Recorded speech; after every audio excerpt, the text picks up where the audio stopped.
Hi guys, I'm Tim Stone. This is the Intricacies of Disc Golf. So a little bit about me.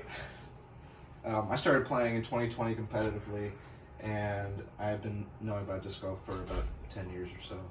So my family used to play it. So recently, this is a picture of me at the Matter Park Open, which is in Marion, 25 minutes away from here. I won the amateur division. And a funny story about that is they gave me the NPO trophy, which is the professional division. And it was just funny because everybody wanted that trophy.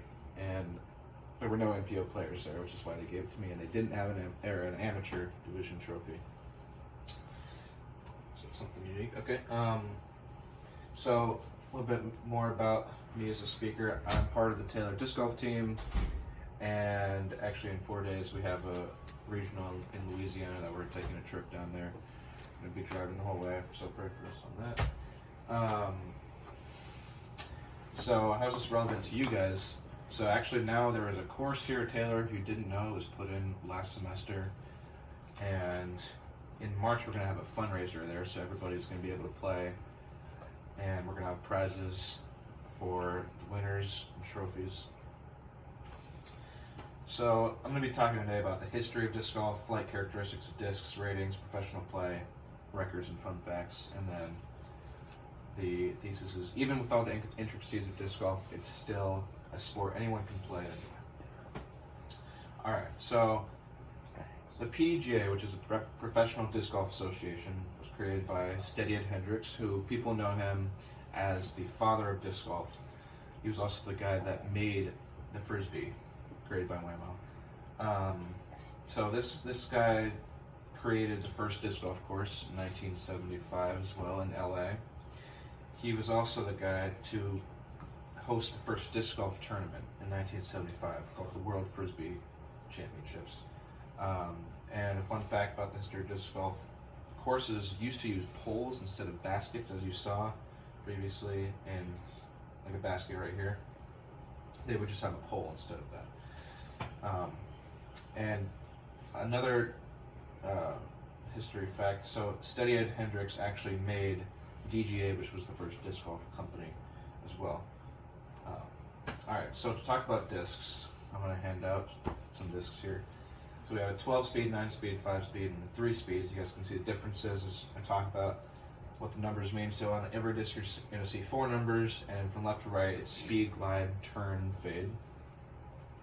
So what is speed? So speed is basically the thickness of the rim, how fast the disc goes. So the thicker the rim, the faster the disc is, higher the speed number. The thickness of the rim basically helps the disc cut through the air faster and slows down drag.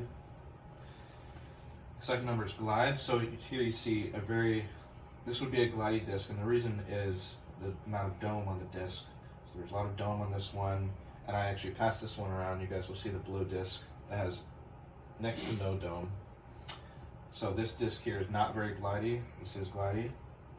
And if you want to see probably the most glidey disc I handed around was the pink one, the Zeus. Stability, so this is the third number, it's turn. So what is turn? So a disc that turns a lot, basically for a right-hand backhand thrower, once you throw it, it's how much it goes to the right. So a disc that goes to the right a lot after you throw it is an understable disc. So this would be a lower turn. So like -5 is the most turn you can have on a disc. The numbers are backwards, yeah, it's strange. And then an overstable would be on the other end, so 0. So you'll see that's the third number on the disc I passed around. And the reason is the parting line here. A higher parting line is less turn, and a lower parting line is more turn. And here, these are the understable, stable, and overstable. And fade is the bite at the end of the flight that a disc has. So you'll see here, this would be the most fade a disc could have. Kind of bites hard at the end, as opposed to this flight path of a disc, which just goes straight for almost 100% of the flight. So the higher the fade number, the more it'll kind of go left quickly. So ratings and professional play. See PGA, founded by Ed Hendricks. So what is a rating? So a rating is based off of the score a player with a rating of 1,000 would be expected average. So this is determined by the course director and the PDGA, and they determine what a 1,000 rated player would get on a course. And then your rating is based off of that. And so they factor in tournament conditions, weather, season, and how it works is, say the score a player with a rating of 1,000 would get is -10, and you shot a -5, it's 10 points per shot difference. So if you got a -5, 1,000 rated player got a -10, you'd have a 950 rated round, as opposed to if you got higher, if you got a -12, you would get a 1020 rated round. So example here of rating, you can see right here, it's 919. This is Caleb Bell. He's on the disc golf team here as well. And this is from the PDGA's website. So it gives you lots of stats, and they go very in depth on statistics and history of players. You can see here it says next event is the Battle of the Bayou that we're going to be attending. So types of tournaments. So we have the C tier, B tier, A tier, and then after that there's the professional tour, or the pro tour. So a C tier PDGA membership is not required, but they also have lower prize payouts. A B tier is just a step over that, more payouts, more prize, but usually not a track record, and a PDGA membership is required. A tier, very stiff competition. This is borderline professional and higher prices and payout. And then pro tour is just solely professional play. And in a tournament, there's different divisions. So MA4, this is amateur 4, is the worst division. So it's mainly for beginners, and it's based off of ratings like we talked about. So player with a rating less than 850 would be MA4. And if you guys know Frank Smith, he's basically a pro. He plays an MPO, which is Male Professional Open, and it's any rating greater than 970. So you can see all the ratings here. These are some disc golf records. So the longest throw ever was 1108 feet by David Wiggins. That's almost 3 football fields long, which is crazy to think about. Fastest throw is 90 miles per hour by Simon Lizotte.